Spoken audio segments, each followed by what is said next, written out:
All right. Hello, everyone. My name is Rebecca Antill, and I am the Youth Services Consultant for the South Carolina State Library. And Valerie asked me to give an overview of library programming for youth and families and their caregivers, which is really hard to boil down to the short amount of time that we have, but I'm going to do my best.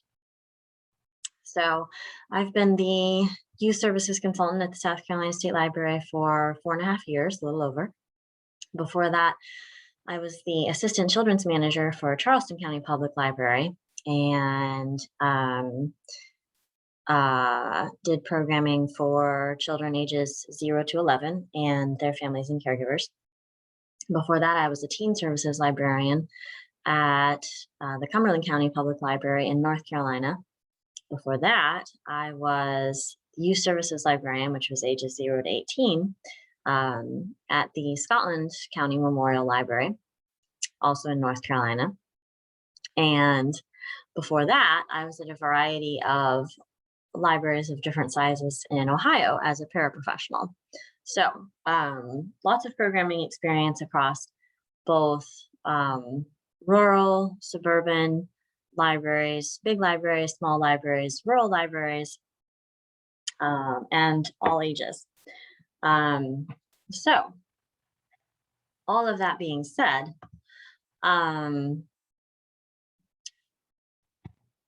let's go ahead and get started. Our time here today is made possible through an LSTA grant from IMLS. That's where the funding for all of the training and continuing education that we do at the State Library comes from. And I want to start out with a question for you guys, whether you're new to libraries or maybe you've been in libraries for a while and you're just now working on your degree. Why do we provide programs? Why do library staff do programming? Why not just sit at the desk and wait for folks to come in with homework questions or help them find the next book to read, make sure that the collection stays nice and neat and organized? Why do we do programming? So I want you to go ahead and pause the recording and think about this for yourself. And then we'll restart the program and we'll talk about it. So hopefully you did indeed take a few minutes to think about why you believe that libraries should provide programming. And there's fancy answers from the American Library Association and from the Public Library Association, ALA and PLA. The competencies from YALSA and ALSC will give you all sorts of reasons. But having an answer that you can come up with in your own words can really help when you advocate for what your library does. And the importance of having an elevator speech can never be undervalued, under talked about, especially in today's day and age. It's important. Very few people actually know what libraries do and what library staff do. And it's important for us to be able to talk about that and talk about that mindfully. I think for a lot of years, especially children's librarians, have gotten a bad rap, that we have tended to replicate, just say, oh, we read books for kids or we sing songs with kids. No, what we're doing is important. What we're doing is educational. What we're doing is fulfilling the needs of our communities. And it's important to be able to communicate that in your own words. So that's why I wanted you to take those few minutes and think about. So why do we? Libraries, whether you are a public librarian, a school librarian, or an academic librarian, and I know we may have a mix of all of the above, provide programs that meet the needs and the interests of the communities that they serve. And that community may be, again, if you're a public librarian, your community may be rural, it may be suburban, it may be urban, it may be big or small. It might be diverse, it might not be. It's still your community that you're chosen and employed to serve.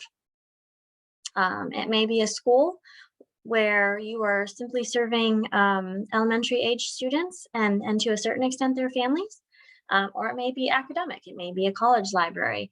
All of those different libraries have programming responsibilities, and ALA defines it as, you know, the need that libraries have to offer the practical information that people need through life skills programming and computer skills, all those types of things, as well as nourishment for the spirits. What we call more of the humanities programs, the book clubs and some things like that. And these programs help to bring us together. They help to connect communities. And that is a quote about overall programming, but all of the programs that you do for youth, their families, their caregivers should fulfill both informational needs and that idea of nourishment for the spirit. So programs for youth and families is usually broken down by age group. And in the library that I have worked with, these have been very different in all of the different libraries. So this may be defined a number of different ways depending on where you're located. However, IMLS breaks programming down in the following 4 age groups. And since that's where the majority of libraries are going to be getting their funding, that's something to kind of keep in mind. That early literacy age group, which is ages 0 to 5, also known as babies, school age or children, which is ages 6 to 11, teen or young adult, tween is kind of halfway in between there, which is ages 12 to 18, and then family, obviously all ages. And like I said, every library is going to have a slightly different opinion on how they define this. Some define it by grades. So it's 0 to preschool, and then preschool to 5th grade, and then 6th grade through 8th grade, and 9th grade through 12th grade. It's a little bit different. There is no one way, just like there's no one good program. So somewhere in the ballpark of that age group breakdown, just to kind of give us some parameters as we go through our program. Story times are arguably one of the most recognizable library programs. It's the one that we tend to talk about the most. It's the one that parents remember. It's the one that kids remember growing up. Story times are usually broken out by age group, and it's important to remember that they should be a model for parents. This is not an opportunity for parents to plop their kids down for 30 or 40 minutes and then sit on their phone in the back. Story times are an opportunity for library staff to model early literacy and early learning practices for parents, and parents need to be involved the entire time. It is not babysitting. A good story time should incorporate early learning practices such as Every Child Ready to Read, ECRR. The latest update in 2020 is called Ready to Read. That's a slightly different program, but it's coming out of the Every Child Ready to Read information. Also popular across South Carolina as the Palmetto Basics, which were adapted from the Boston Basics, which is another early learning curriculum guidelines. And a story time should use developmentally appropriate books, finger plays, rhymes, songs, toys. Again, it needs to be a fun but educational experience where library staff are modeling best practices for parents and caregivers to take home and replicate with their children at home.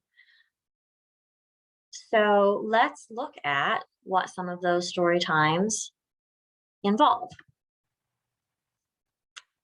And I have my slides out of order. Sorry about that. We'll have to come back to that one. So story times are usually, it depends on what library you're in.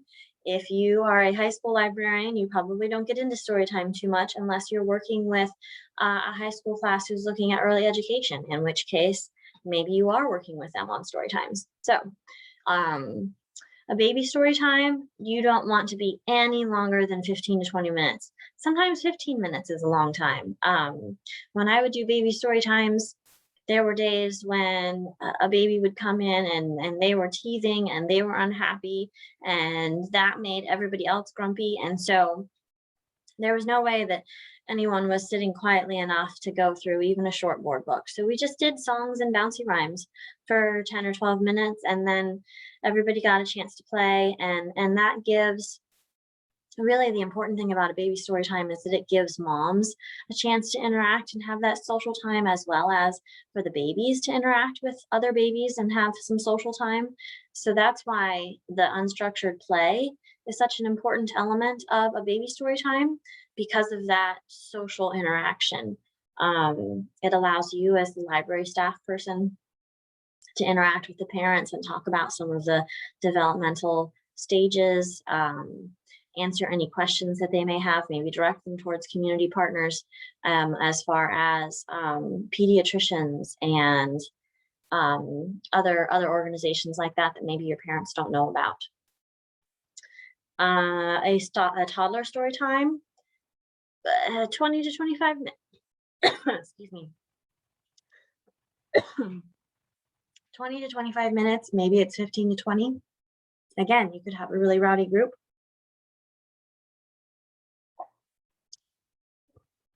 Excuse me. And I also encourage unstructured play afterwards, again, for that social element. Here in South Carolina, only about 50% of our kids, of our little kids, go to any type of formal daycare or preschool. So roughly 50% of them are only getting a social experience at the library, over at a friend's house, maybe at church. So getting the children together at the library is an opportunity for you to start teaching social skills like sitting quietly, sharing, taking turns, some things like this, which become really important with toddlers. So use that unstructured playtime to help work on some of those social emotional skills, and talk with parents again about how to model and replicate some of those activities at home.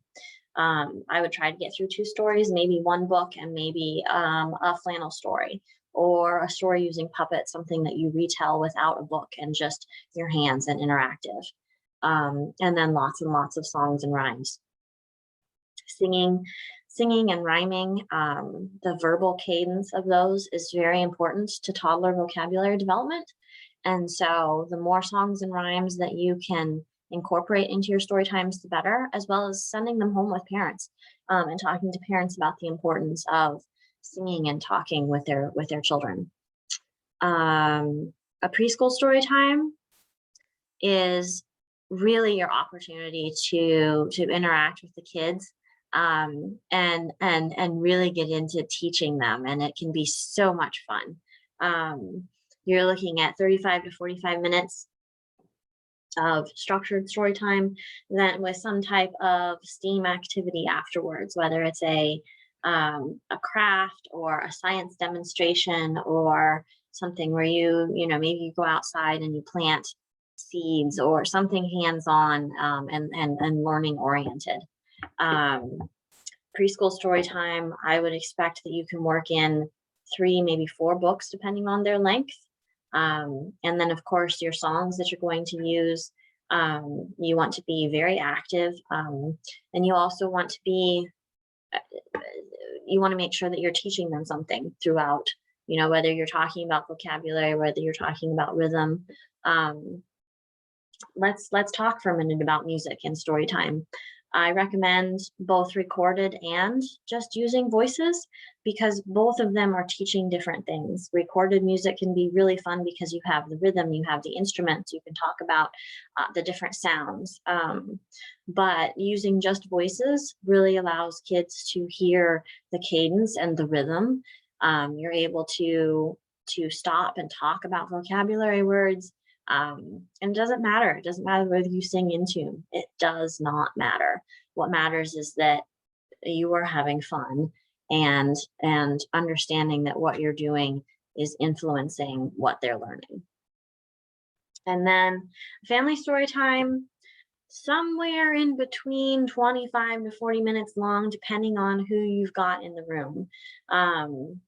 If you have a mostly younger mix of babies and toddlers, you're going to be looking at a shorter story time. If you have a mix of mostly preschoolers with a few babies, you're looking at more that 30 to 35-minute mark. So that's kind of the breakdown of story times. The state library offers a storytime basics training several times a year that gets into more of the meat of this, talks about different songs and manipulatives and storytime props and all of those types of things. There'll be some resources towards the end and in the slides that Valerie will share with you that will also give you more details. Like I said, this is only a brief overview, and it's really impossible to put everything that you could use in a story time into our time together today. So hopefully you'll check out some of those other resources. School age programming. Programming for children roughly ages 6 to 11. Obviously, this varies a lot. A program for a 6-year-old is going to look completely different than a program for an 11-year-old. So definitely keep that in mind. When you're looking at school age programming, really look at your community partners. If you're at the school, go talk to your public librarian and see what they're doing. If you're at the public library, go talk to your school librarian and find out what it is that they're doing and what they need. This can really help shape your programming and make it more intentional and make it more aligned with what your families and your community needs. And that's important. User-centered programming is really where it's at, not just what do I like to do. I really like to knit, and so I want to have a knitting club, and maybe you get 2 or 3 of your friends to show up. That's not community-centered programming. Especially if your community is really struggling with job skills, knitting is not going to help them very much. If your kids are really struggling with low reading levels, what can you be doing to encourage that? How can you help level up those emergent reader skills? It's important to have conversations with the parents and caregivers, taking a sidetrack onto those emerging readers. We all know that 2nd and 3rd grade are really important for reading skills. And children make that switch from learning to read to reading to learn, and vocabulary and comprehension become very important. And if they don't make that transition, the rest of their school years are going to be very, very hard. So it's really important for our libraries, both school and public, to work together to help children through that transition. And it's also really important to emphasize to parents that reading aloud, even once their kids are in school and reading on their own, reading aloud is still very, very important to building those comprehension and those vocabulary skills.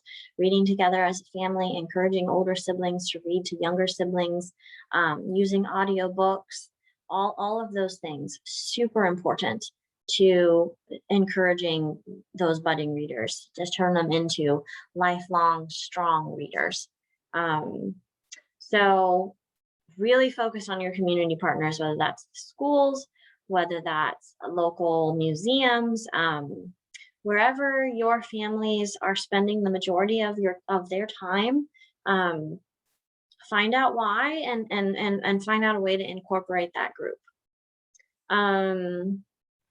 Just a few examples of popular programs for school age.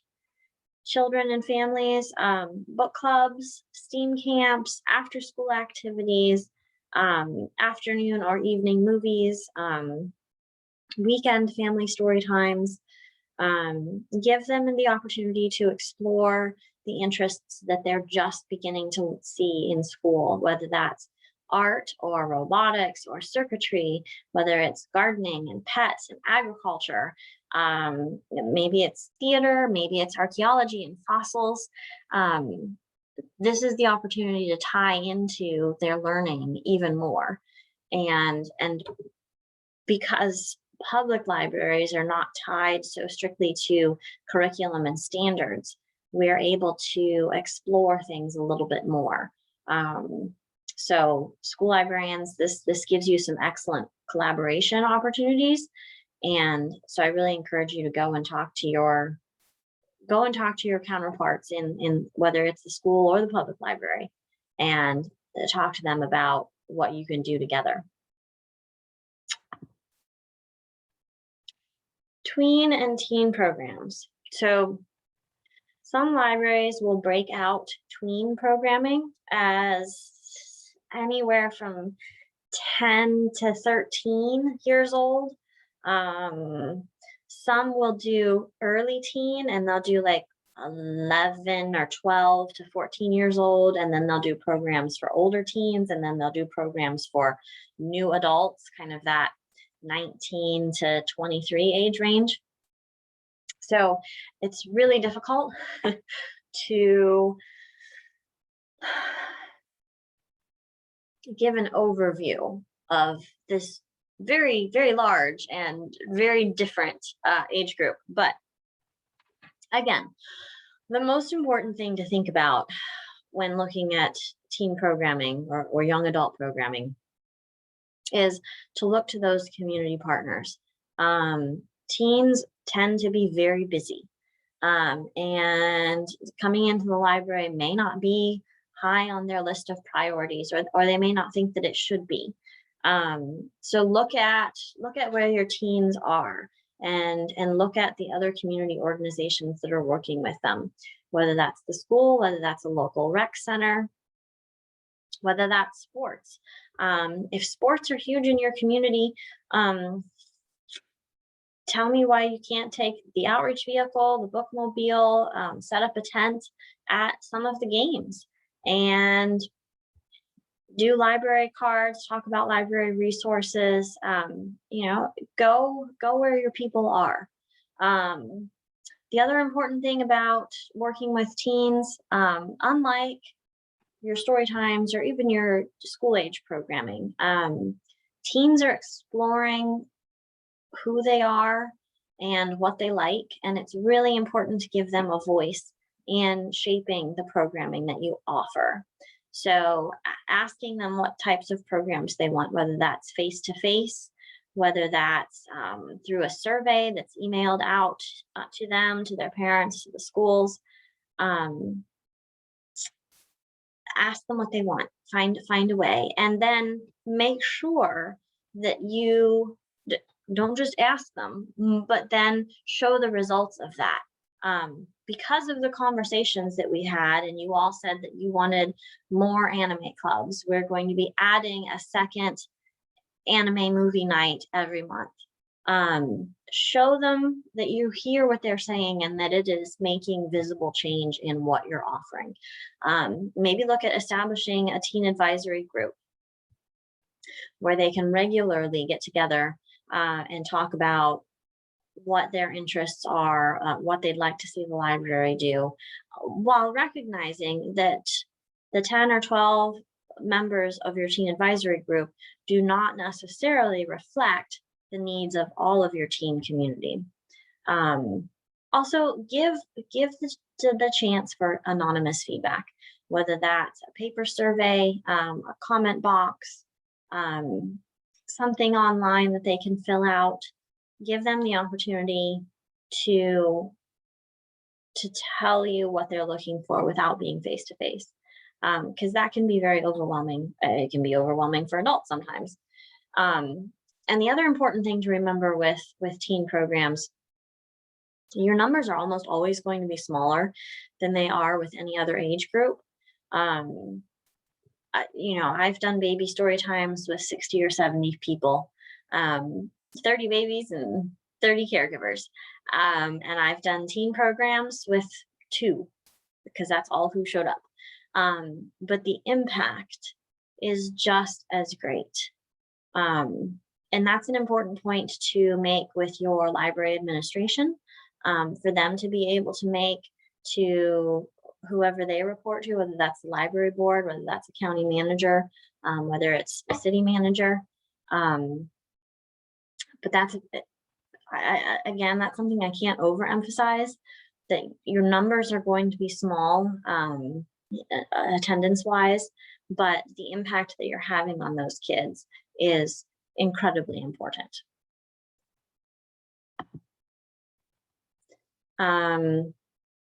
Program specifics, we tend to think, and to a certain extent, it's true that technology is kind of where it's at for teenagers, whether that's gaming, robotics, drones, circuitry, anything technology, staring at a device, doing a silent karaoke party, whatever.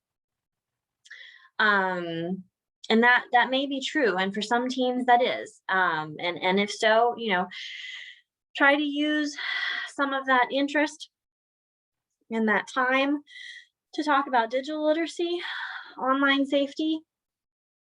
Maybe schedule a program with them and their caregivers to talk about some of those same things, because parents don't tend to be very informed when it comes to online safety and digital literacy. So it's really important to have those conversations with the caregivers as well as the teens themselves.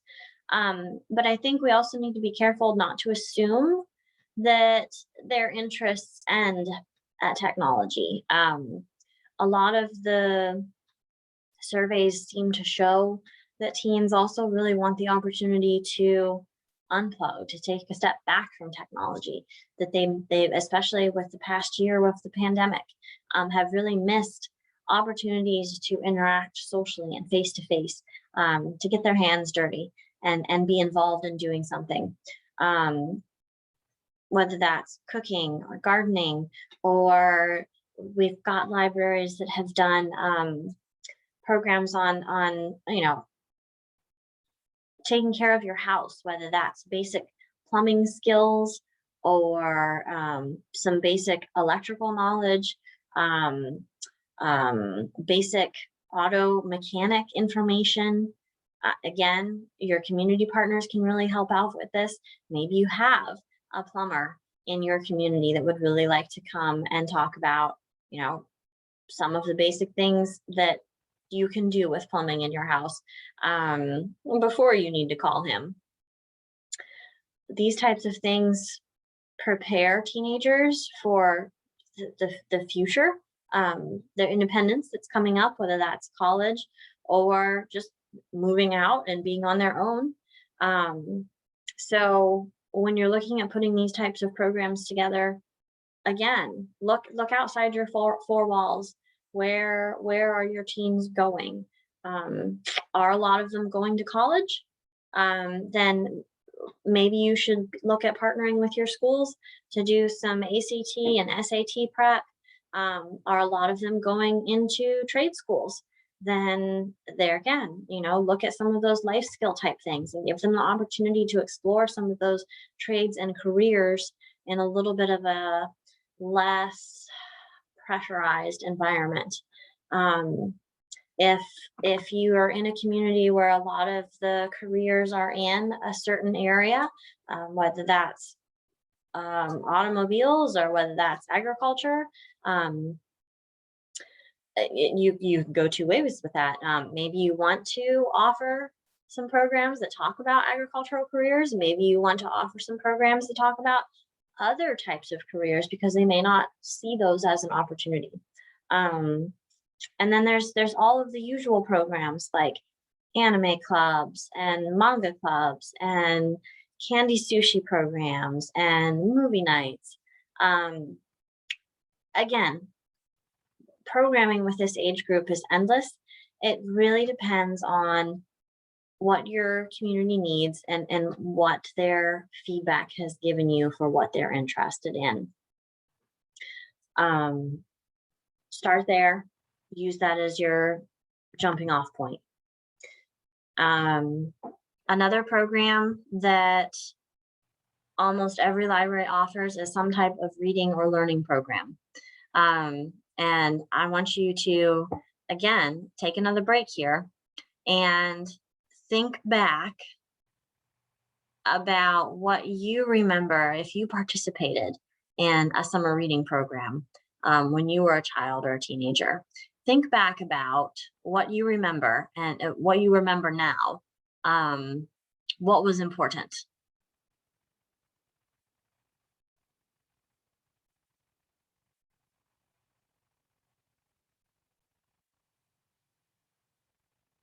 All right, so hopefully you took the opportunity to stop and think a little bit about what you remember about your library during the summer.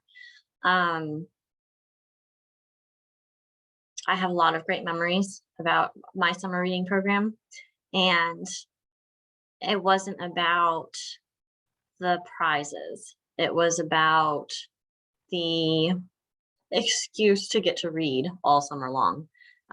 There's some interesting research that talks about the difference between internal and external motivations and their effect on learning and reading encouragement in general. I encourage you to look up some of those when you think about shaping your summer reading or learning program.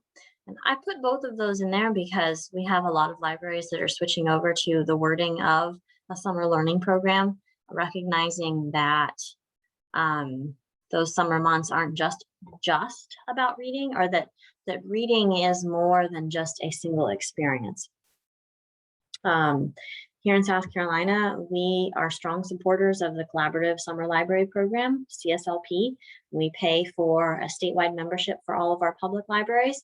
If you're a school library, this is an opportunity again for you to really collaborate with your public library and talk to them about the flyers, the posters, the bookmarks, etc., that they get from CSLP, and use some of that same artwork. It's available for you through your public library. Summer reading should be all about the partnerships and the collaboration. And a special note for public librarians, though, don't focus all of your energy and resources on these 2 months out of the year. Our goal for youth services, really all of our library patrons, is that reading is a year-round activity and a year-round pleasure. If we put all of our programming funds and all of our passion into 2 months of programming and then lay around exhausted for the rest of the year, I don't believe that we've done our patrons and our community a service. So really think about how this ties in to your year-round goals of encouraging lifelong reading.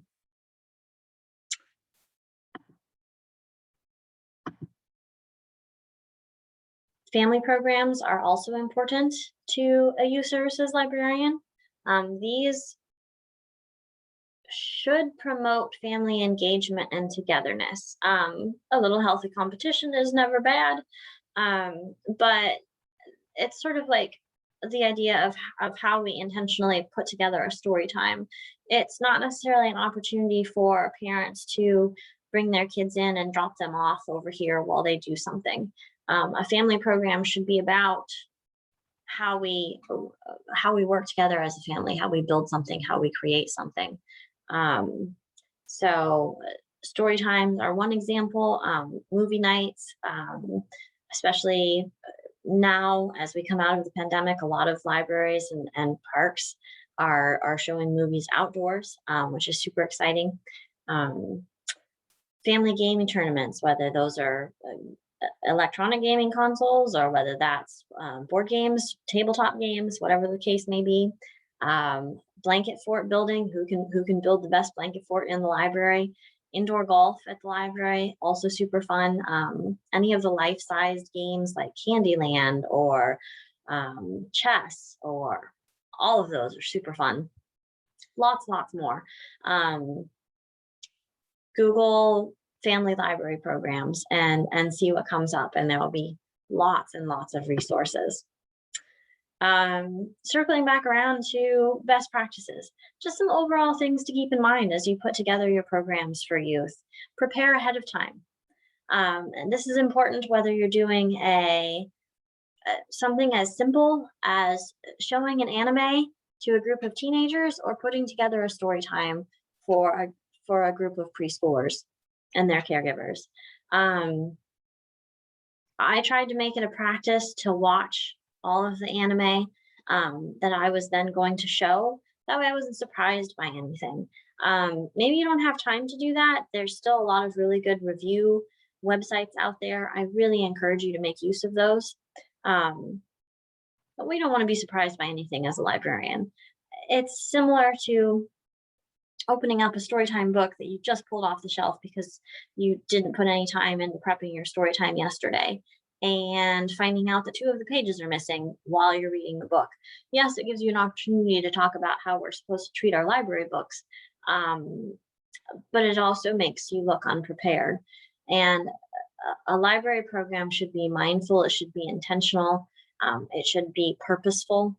And so put the time into preparing ahead of time for it.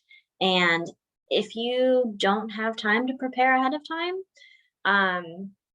I would tend to say you either need to cut back on the amount of things that you're doing, or you need to sit down with your library administration and have a conversation about the importance of programming for your community and how you need more time or more assistance. And again, that's something that the state library can help you with. We can help you work through some of those conversations. Feel free to reach out to any of the consultants. Use the same welcome and goodbye song each week in Storytime and provide that sense of continuity and those expectations. Very important for kids. I would say that's the same reason for learning names and cultivating a relationship with kids, with teens, and with their caregivers and their families. With teens especially, learning their names and knowing them by name is so important, not so that you can yell at them by name. That's a great conversation to have with your frontline staff. Not so that you can yell at the teens, but so that you can welcome them, so that you can have that relationship with them. Teen services especially is completely based in relationship. They don't have to show up to the to the library. They don't have to show up to your program. They're coming because they've chosen to. They're coming because they want to. So really work at cultivating those relationships with them. Don't be afraid of room management and setting boundaries and enforcing your library policies fairly. Enforcing your library policies and procedures. This can be something that's a little bit intimidating for library staff. Still very, very important to create a safe environment for everyone who's in a program. Take a break several times a year, whether that's a 2-week break, maybe a 1-week break. What you do in your programs is very important. And it's important for you to be able to take a step back and take a break in order to refresh and renew and restore your own creativity and enthusiasm. Also, get outside of your 4 walls whenever you can. Library programming should not be limited to the people who come into your building. Public library programs can happen at a school after hours. School programs can happen at the public library in order to engage the whole family or maybe reach a slightly different area that your school does. Programming can happen at the park, at the YMCA, at the rec center. Programming happens where the people are gathering and not necessarily just to enhance the library's door count.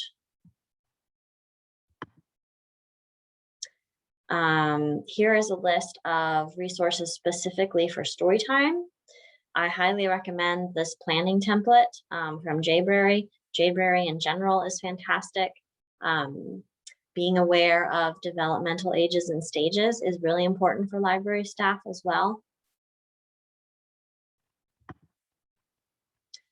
Here are some general programming resources. The ALA website is very helpful as a kind of a landing page, as is the PLA programming resources.